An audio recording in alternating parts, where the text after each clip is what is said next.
Malipayong dayong kilom-kilom, Subo, Kabisaya, ug Mindanao, malipayong Fiesta Senior kanatong tanan diri sa Subo ug sa tibuok Pilipinas. Kaya ang atong nasudong patron mao man si Senior Santo Niño.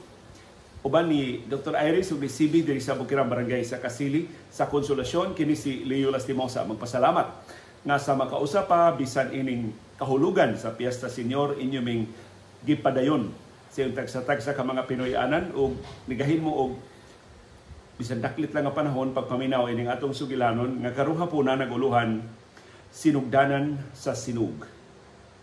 Atong subayon bisan dili takos karong hapon nasib ang kasaysayan sa sayaw nga sinulog. Ang sinulog nagsugod isip sinug. Kaysa atong pinulungan sa Subo, ato mangkuhaon ang usa ka syllable sa mga pong. So ang tinuod ang kinatibukan nga pong ini sinulog, pero sa atong katiguangan gitawag rin siya og sinug. Sama nga atong kalayo, ato ring gitawag nga kayo. Ang atong balay, ato ring gitawag nga bay. Ang atong dalan, ato ring gitawag nga dan. In fact, doon ako nadunggan sa mga katiguangan nga ang atong bulawan karon buwawan na sa una. So ang sinulog nahimo ra nga sinug. Doon ay tulo ka makahuluganon nga huyugto sa evolution o sa paglambo sa sinulog gikan sa tradisyonal nga sayaw pangaliya ug nahimo nang niawas ngadto sa kadalanan ug karon nahimo nang usas labing dako nga kapistahan sa tibuok nasod ug sa tibuok kalibutan. Kaya ang sinulog karon gisayaw naman sa mga Filipino communities sa nagkalilaing kanasuran sa kalibutan. Ang kining tanan mga pangagpas lang katong mga pre-Spanish nga paghitabo. Kay wa man gud tay record, wa man gud tay sinuwat nga kasaysayan sa wa pa moabot ang mga katsila dinhi sa ato sa Pilipinas. Ang pangagpas nga kining sinug nagsugod ni sa wa pa ang mga katsila. Pero ang sinug nagsugod gyud isip sayaw sa pangaliya. Paghalad, pagpasalamat, pagpangayo og tabang, pagpangayo og proteksyon, pagpangayo panagang, paghawas gikan sa katalagman, pag-alim sa mga balatian, pag-angkon sa mga pangandoy, pag-angkon sa gitinguha gidamgo nga gugma, pag-ampo sa paglambo sa relasyon sa usag-usa. Pero niadto wa pa may mga katsila, wa pay Senior Santo Niño. Kay si Senior Santo Niño ang iyang imahe ni abot dinhi sa ato adto pa mang 1521. Sa diyang ni abot ni dunggo ang expedition ni Ferdinand Magellan. So ang gihalaran ni adto, ang giampuan ni adto sa sinug mao pa ang mga anito. Kadtong mga karaang mga bathala sa atong katiguangan. Pero kuan na nagtuo na sila og higher being. Wa pa sila mahimong Katoliko, wa pa sila mabunyagi sa Kristyanismo, nagtuo na ang atong katiguangan even before the arrival of the Spanish expedition sa higher being nga dunay gahom nga labaw sa tanan, nga dunay gahom nga may nagduma sa kalibutan, nga dunay gahom nga maoy yukbuan og ang iyang tahoron ug ang iyang tumanon. Pag-abot sa mga katsila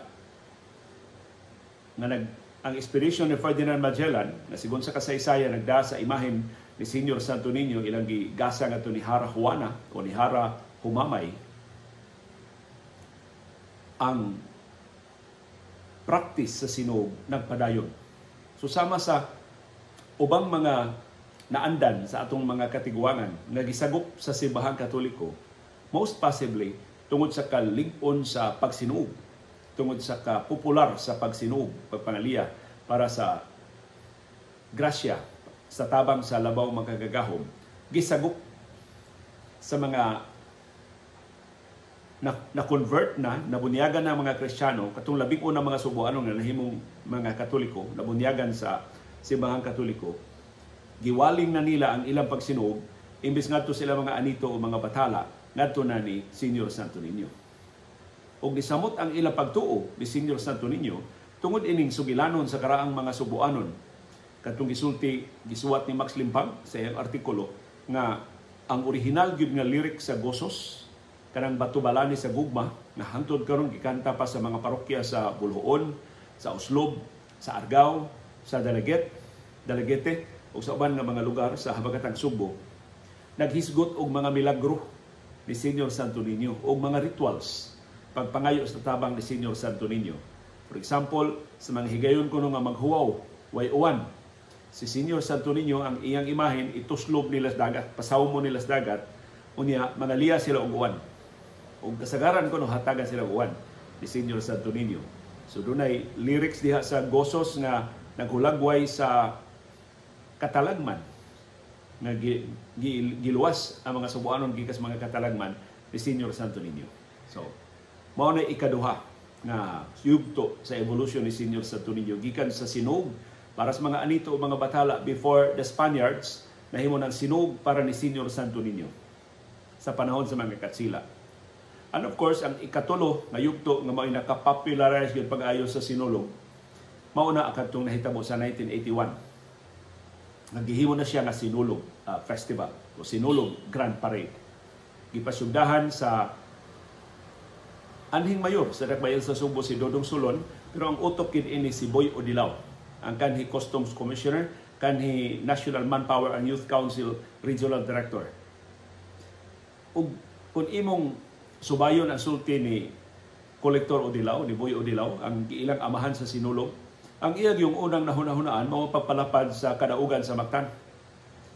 Bahog-bahog mo na sa Mactan, ang sa una. Mao na iyang original na tuyo nga palapdan. Nilapad siya, pero di gid sama ka malampuson sa Sinulog. Kining Sinulog, murag ikaduha na lang niyang lakang, mahuman siya naka-institutionalize sa bahog-bahog sa Mactan o kadaugan sa Mactan. Kining Sinulog, iyang gipasyugdahan. Pero kompleto ang iyang research. Diyanto siya sa ati-atihan. Kinag-una man ang ati-atihan kaysa Sinulog Festival. Nagsusi siya sa ubang mga sayaw, giun sa pag-promote, giun sa pag-market, o may ilang gisunod din sa Subo, sa Sinulog. Pero pagpasiugda mismo sa Sinulog, wa sila mangupya lang sa ubang mga sayaw, sa ubang bahin sa nasod. Nangonsulta sila sa nagkalilain nga mga grupo. Nagkonsulta sila sa mga historians, nangonsulta sila sa mga katiguangan. Unsa man sayaw nga sinuog. Moto ilan sa tultulan na di sayaw nga sinuog sa Basilica Minore del Santo Niño. Nangutana sila sa mga mananayaw, nangutana sila sa tiguang nga kaparian, diin manggikan ni mga steppings sa sinuog. Kaya ang unag yung na-diskubrihan sa grupo ni Odilao, mao ang mga mamaligya ay gandila na magsinuog diha sa Basilica Minore del Santo Niño. So ilang ipangutana, diin mo makatuon ini kinsa may tudlo ninyo ini. Motong ilang natultulan si Titang Diola, Sinang Titang Diola. O Sinang Titang wa maghakog sa iyang nakamauhan, iyang gitudlo ngadto sa unang henerasyon sa mga tigpasiugda sa Sinulog ang traditional gid nga sayaw sa Sinulog. Ug mao to nga nakaangkon og kana bitong mura nakakita ka nga mao gini sakto, mao niya sukaranan. Doon natay igo nga sukaranan. Dili ni inibinto lang, dili ni maumao lang, dili ni tumo lang ang atong tradisyon sa pagsayaw ni Senyor Santo Niño. Ang anchor si Nang Titang Diola. Si Nang Titang Diola gitawag nga keeper sa Sinulog, pero anak ra siya sa gipasidunggan gyud ang nagsugod gyud pagpreserbar sa Sinulog. Ang gipasidunggan karon nga nagpreserbar sa Sinulog mao ang amahan ni Titang Diola nga si Buenaventura Turang Diola. Nga mao ipangu, mao say founder sa Turang Dance Troupe. So niadtong katuigan nga wa pay nagtagad sa Sinulog ang mga mananayaw, mga mamaligyaray kadila sa Basilica mosayaw og sinuog, ang Turang Dance Troupe gipanguluhan ni Buenaventura Turang Diola, ang amahan ni Estelita Titang Diola, maoy nagpreserbar ining sakto nga stepping sa Sinulog. Unya ang unsa may intawon ilang kita, magasto ba sila og practice, magasto sila og costume, magasto sila sa ilang mga props para nindot tan-aw ng ilang sayaw. Ang ilang itong kinitaan ang mga adunahan nga pamilya dinhi sa Subbusib. Mabito na nga hangtod karon ang Casa Borordo, kanang museum nga gipanag-iya na sa Abuitis Group of Companies. Sila gyud ang nag-advocate sa pagpreserbar sa traditional steps sa Sinulog, kay usa sa mga halaran nilang Turang Diola o ni Titang Diola mao ang mga Gorordo. Ang mga Gorordo mao'y pamilyas ni Bishop Gorordo. Mamaytang iya ang Casa Gorordo. Nagihimo na karon nga museum. So munang doon may sumpay ba. So ang Gorodo Museum ni pinagi sa Abuitos Group of Companies dedecider ilang himuon ang kampanya pagpreserbar sa sinulog, sa traditional na sinulog steps. So nagsugod ni Turang Diola diri ni hangtod na pasa ni Nang Titang Diola. Si Nang Titang gitudloan siyang amahan sa pagsayaw sa traditional gyud nga sinog. Sa nagpanilaron pa siya og 7. Diyan mo na. Gamay pang bata si Nang Titang Diola, nagsugod na siya og sayaw og sinulog. Unya gawas sa dance step sa sinulog gitudloan siya unsa pagtambol. Unsa nang beat, unsa nang sinog beat. Ang nagtudlo niya mao si Macario Bontilaw. So kadto si Nang Titang Diola, siya authority di lang sa sinulog steps hasta ang kumpas. So kanang sinulog beat karon di na mao, kiatra kay na siya. Ang traditional nga beat dili siya duka, pero dili sa makakiat kanang kumpas. Nindot paminawon ang original nga sinog beat sa grupo ni Nang Titang Diola. But of course, dili ta maka-insister nga ang sinulog magpabilin as is sa unsay naandan maura gid kutob diha ang sinulog ni evolve sa ang sinulog, pero mas maayo man gud makahibaw ta unsa gi original nga stepping sa sinulog. O sigon ni Nang Titang Diola kay siya man maoy gi-konsulta na sa Casa Gorodo Museum ang sinulog steps, ang sinog steps kay nahimo ni sinulog sa dihang si Nang Titang Diola gipa-lecture na sa grupo ni Lamboy Odilao ug ni Mayor Dodong Solon unsaon na sinulog. So iyang unsaon na sinog. So iyang tudlo unya gisagop ay tunod doon na ba Sinulog Foundation atong 1981 pagsugod gyud sa sinulog, pero I think mo na to desisyon nilang Boy Odilao ug ni Mayor Dodong Solon na tawgo na og sinulog na mas marketable silbi ang sinulog kaysa sinog ang lunsay gyud pinulungan nga Subuanon. Pero sa lecture ni Nang Titang Diola, o diha ko na ang lecture gipahigayon sa Cebu Doctors University, Cebu Doctors College pa na sa una, diha nanambong ang tanang mga choreographers sa nagkalain mga eskwelahan kay ang mga kolehiyo ng universidad biya sa Subo ang original gyud ng mga dancing contingent sa sinulog in 1981. So nitambong diha ang tanang mga choreographers, mga PA coordinators, nya sinang Titang Diola mo ilang lecturer. Ang sulting ng Titang Diola, dunay duha ka klase sa sinulog steps. Ang una kanang gitawag niyang natural nga sinulog steps, ang traditional nga sinulog steps, duha ka lakang abante, usa ka lakang paatras. Mao na ang original gyud nga lakang sa sinulog sigon ni Nang Titang Diola. Ang ikaduhang lakang or stepping sa sinulog kanang gitawag niya kinampilan. Ang kinampilan usa ka lakang abante sa tuo nga tiil o usa ka lakang atras sa tuo nga tiil. Pero ang wa nga tiil dili maglihok. Ang wa nga tiil dili mo irog. Dili siya muuban sa abante, dili siya muuban sa atras. Of course, magkiay ang dancer, mag-satol ang sway sa iyang hips, ang movement sa iyang kamot, pero ang iyang wa nga tiil dili iyang itunog gyud sa yuta, dili iyang sound sa yuta. So ang tuora nga tiil mo imo abante, ang tuora sa nga tiil mo imo atras. Mao na ang kinampilan na sinulog steps.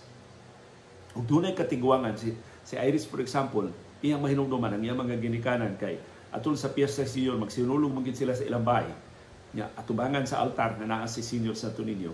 Ang iyang mahinungduman nga ang iyang mama o papa kining kinampilan nga steps mo ila. Dili sila mo atras abante. Mo abante ang tuora nga tiil, lansang ang wa nga tiil. Mo atras ang tuo nga tiil, lansang gihapon ang wa nga tiil. So mo na ang traditional nga sinulog steps. Ari na ta sa mga pangagpas. Diin man gyud magsugod ang sinulog. Unsa man gining sayawa? Ikalit lang ni og tumaw sa panguna-una sa atong katigwangan, unsa ang pagbalaan sa mga anito o sa mga bathala sa wa pa ang mga katsila. Sa dihang niabot na mga katsila, mauna ba ni ang stepping sa katigwangan gisunod lang o dunay bag-o nga steppings nga gi-introduce ang mga Subuanon sa kay di man gikan sa Espanya. Wa man ni sa ubang kanasuran kining sinulog, kita ra man mo'y nagsinog. Daghan kaayo og mga pangagpas. Ang unang pangagpas mao nga ang sinulog gi-pattern sa sa suba sa subo. So ang sug o kining mudako mura siya mo abante o mo gamay mura siya mo atras no mo kabya sab siya palayo gikan sa tampi sa sapa. So mo na ilang giingon nga duha ka lakang abante usa ka lakang paatras. So mura kuno na og pagsunod sa pattern sa suba sa subo ang sinug. Muna usa sa mga pangagpas o kana mao pangagpas mo apply na sa wa pa mga katsila. Magamit na sa wa pa mga katsila. Na doon nila ang pangagpas na sa panahon sa mga katsila ang sinugdanan gyud sa sinulog. Doon na kuno'y jester kana bang murag buat sinanggo sa gingharian ni Hari Humabon o ni Hara Juana sa unang panahon. Diri na kuno gibili na si Senyor Santo Niño, nilayas na tong mga nahibilin sa ekspedisyon ni Ferdinand Magellan human siya patya ni Lapu-Lapu sa Mactan. Nabilin man si Santo Niño, so padayon ko nung apuan nila ni Humabon o ni Juana. Wa gintay ebidensya unsa ni katiruod pero usa ni mga istorya nga gipang hasta ni nang titang Diola usa ni siyang disgutan nga posibleng usas mga sinungdanan sa sinulog. Kadto kuno sa Baladhay, Guatsinango ka ito. Kanabang Guatsinango, of course Guatsinango ka na kay gamay bugal-bugal, na kay gamay nga bantog ito sa gingharian nga Guatsinango gyud si Baladhay. Nya malingaw kuno kay sila si Humabon ug si Juana adto niya si Humamay ni Baladhay. Kausa sa Baladhay kuno dili maayo iyang lawas ni desider nga mutagpilaw ba palis, nagpilaw ko ng palis niya, wa siya mo adto sa iyang higdaanan, diha ra siya maghigda sa bangko ora balag bench iyang higdaan na rin dapat isdaan. Samtang nakatagpilaw na siya kabantay kuno sa Baladhay na may gilok siyang dunggan, wa lang kuno niya kay luya man iyang lawas, wa lang gid siya mo magtagad wa mo kuno muundang ang gilok siyang dunggan niya, wa diya tagda diri sa spikas gipagilukan na siya diyang dunggan. Sus, pag kamata ko niya, tukog man. Na ako na tukog ba nga kasi kulkog sa iyang dunggan mo, itong perting giluka. Pagtanaw niya, kinsay duwa niya, tusok niya o tukog. Bata man. Perti niya lagutan. Mahuway ko diri, nagluya ko. Bugal-bugalan, duwaan pa yung bata. So, iyang gibulot ang iyang kampilan. O iyang sundang. Amot siya armas ato sa mga sakop ni Hari Humabon sa unang panahon. Iyang gibulot ang iyang hinagiban. Iyang gibadlong ang bata. Di magigulong pato ang bata. Masimong kuno gihapog sugsug niya. So, usa kuno ni sinugdanan sa sinulog, sugsug. Nagsigi og sugsug ang bata ni Baladhay. So, hantod sa Baladhay, nasuko na gid pag-ayo, gisigihan siya og sugsug sa bata. Iyang giduslak ang bata. Sus, idugduslak ko niya ang bata, mulihay man, mo atras. Unya, kuha niya siyang armas, ang bata mo abanti na sab. So si Baladhay mo atras sab, unya mo abanti na sab, mura silang nagsayaw og sinulog. Si Baladhay ug ang bata. Ug kadto kuno mga bata, walang kabantay si Baladhay, mao to si Senyor Santo Niño. Mao ko na ni sinugdanan sa sinulog, sugsug ni Senyor Santo Niño ngadto ni Baladhay. Pero sigunin ng titang, kining ilang sayaw sa sinug, sa wa pa ilusad ang Sinulog Festival atong 1981, doon na nitulo ka cast of characters. Ang tawag ani muro-muro, away sa mga Kristiyano o sa mga Muslim. So, mo nang kasagaran kuno sa sayaw gyud sa sinulog na duha gid ka grupo. Ang usa ka grupo magsinina isip mga Kristiyanos, mga Subuanon nga na bunyaga na sa simbahan Katoliko. Ang ikaduhang grupo sib mag-uniforme ng mga Muslim, nagtuo og Islam. So lahi og relihiyon. Na of course dili sila magkasabot kay managlahi man ilang relihiyon, managlahi ang ilang bayhon, managlahi ang ilang sinultihan, managlahi ang ilang panglantaw, daghan kay sila mga butang nga nagkasungi sila, sumagubat sila, mag-away sila. Away gyud kanang tinigbasay gyud sa mga Kristiyanos o sa mga Muslim. Usudayon ko no ang ikatulong nga cast na mao ang bida si Senyor Santo Niño. So, suod si Senyor Santo Niño, iyang husayon ang mga Kristiyanos ug ang mga Muslim hantod makasabot na sila ug magkahiusa na sa pagbalaan, pagpasalamat, pagpangaliya ni Senior Santo Niño. Sumunay, muro-muro. Ug sigon sa mga historians, kining maong bersyon ni ng Titang Diola sa ilang plot sa Sayaw sa Sinulog, nagmatuod ni nasayop ang pangangkon ni kanhi Presidente Rodrigo Duterte ug sa iyang mga turutot nga ang mga Subuanon sa una taga Mindanao. Katukod sa Lapu-Lapu, ang mga Subuanon sa unang panahon, mga tausog kuno to sila. Mutong isog kay nisukol ni Ferdinand Magellan. Kung mga tausog pa ang mga Subuanon, ngano makigubat man sila sa mga Muslim? Kung Muslim na ang mga Subuanon sa una, Islam nang ilang pagtuo, ngano nakigubat man sila sa mga Islamic people sa Sayaw sa Sinulog? Dili, unta. Kay Muslim ka sila.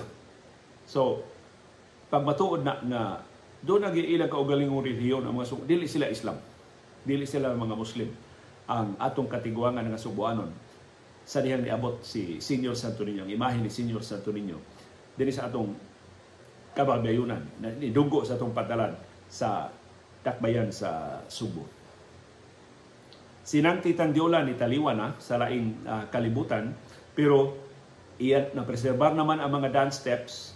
Ang Casa Gorodo Museum niingon ang ilang documentation igo na nasukaranan sa pag nga mahimong reference na dili nila malipat sa original gyud nga mga lakang sa Sinulog ug hinaot sila nga samtang padayon mo evolve kay kinahanglan man mo evolve mo adapt sa bag-ong panahon ang Sayaw sa Sinulog, dili makalimtan ang original nga mga lakang sa Sinulog. Pero bisan unsa pay sinugdanan sa Sinog, pagsugsug ba ni Senior Santo Niño o pag sunod ba sa sug sa sapa o suba sa Subo, pero way lalis na ang Sinog sayaw sa pangaliya, na ang Sinog sayaw sa paghalad. Pasalamat pagilaba ni Senior Santo Niño. Ang kalainan sa sayaw sa mga mamaligyaay sa Kandila, Diaz Basilica o sa grupo nilang ng Titang Diola, ang pagtuan ng mga mamaligyaay Kandila, dili ang ngayon kuptan si Senior Santo Niño samtang magsayaw. Kay blasphemy kuno na sa unang panahon. Nga kung yanuyanuhon ba lang yung baswat ang imahe ni Senior Santo Niño. So, imahin ko na ibutang ng altar. Ya aron dunggo nimo pag-ampo, musayaw ka sa Sinog at tubangan sa altar ni Senior Santo Niño.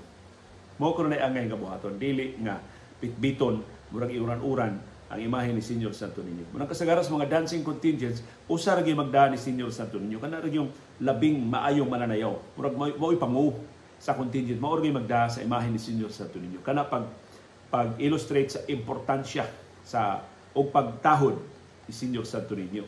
Mo nang dihay sayaw kuno sa dinala na bagisugot sa nga okasyon, nanayaw ang mga politiko og sinulog, sus nagtagsa og sinulog. As in nagtagsa og sinulog, kada politiko nagkupot og sinulog. Kadto dako kuno kay itong bugal-bugal. No, nagkugos og imahe ni Senior Santo Niño.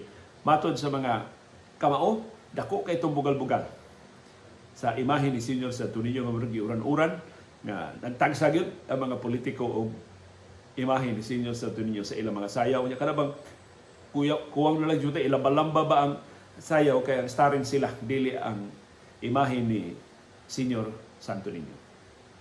So, pag-evolve na sa 1981 sa paglusad na sa Sinulog Festival, mao to kupta na ang imahe ni Senior Santo Niño. Mao tong giklaro nga dili ni relihiyoso na sayaw, kulturanhon ni nga interpretation sa Sinog. Kay kaniadto dili kinakuptan ang imahe ni Senior Santo Niño, ibutang na siya sa altar. Unya ang kandila mo ra imong iwarawara sa imong kamot at tubangan sa altar ni Senior Santo Niño. So daghang mga sugilanon, daghang mga pangagpas unsay sinugdanan giun sa paglambo ni Senior Santo Niño, pero ang rason ngano nga ni dako pag-ayo ang Sinulog Festival, gitawag karog Sinulog Grand Parade. Kombinasyon na siya sa lig-on nga sukaranan sa relihiyon o sa kasaysayan nga ang mga nagpasiugda ini nakasiguro gyud nga ang Sinog do nagay gamot sa kasaysayan, gisayaw gyud sa ato mga katigwangan. So nahimong mas meaningful ang paghimong tinuig nga tradisyon sa Sinulog Grand Parade. And of course, ang nakapalapad ini mao gyud ang commercialization, ang marketing. Maayo kaayo ang kampanya pagpalambo sa Sinulog nga nadungog na siya sa tibuok Pilipinas o sa tibuok kalibutan. O in fact, ang Sinulog karon mo giila nga usa sa labing bantugan, labing dako nga festival sa tibuok Pilipinas.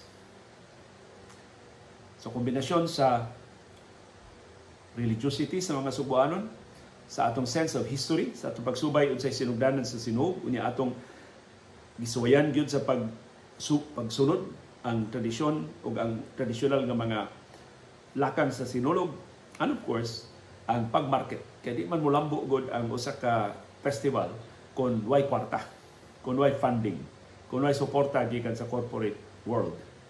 Man nahitabo sa Sinulog, malampuso nga nakumbinser ang mga negosyante, pagbubo sa ilang kwarta, pagduyog sa Sinulog Festival kada tuig, kada ikatulong Domingo sa Enero. Hinaot kining puhalay sa mga politiko, kining ilugay sa mga politiko, kining panag-away sa mga politiko, sa ngaan sa Sinulog ug ni Senior Santo Niño, dili ni makapawong o dili ni makapahagsa sa didako na pag-ayo nga kapistahan ni Senior Santo Niño. Pero kung imong basihan ang gidaghanon sa mga deboto na magsud gawas dias Basilica Minori del Santo Niño, mutambong sa mga santos nga misa every 1.5 hours, wa mapiktuhi ang religious aspect sa atong pagbalaan ni Senior Santo Niño. Pero kung imong basihan ang kamingaw sa mga dan sa Cebu City, sa Sinulog karon sa ikaduhang sunod-sunod nga tuig, pakita nga mga tao dili ganahan mo doyog aning bugno-bugno ning bigni-bigni kining paugat o papating sa mga politiko na nakalimot na ang kapistahan ni Senior Santo Niño isentro ni Senior Santo Niño dili ni bisan kinsang leader sa politika. Uban ni Dr. Iris o ni CB diri sa Bukirang Barangay sa Kasili sa Konsolasyon, magsinulog namin ni CB o ni Dr. Iris karong taod-taod ning Piesta Senior, kahulugan sa Piesta ni Senior Santo Niño sa Dakbayan ug lalawigan sa Subo o sa tibuok Pilipinas o sa kalibutang Kristohanon na nagbalaan ni Senior Santo Niño. Nagasalamat yung padayon ng pagsunod o pagsubay o pagpaminaw sa atong panahom dayong kilom-kilom. Pit Senior, kanatong tanan. Pit Senior CB Girl,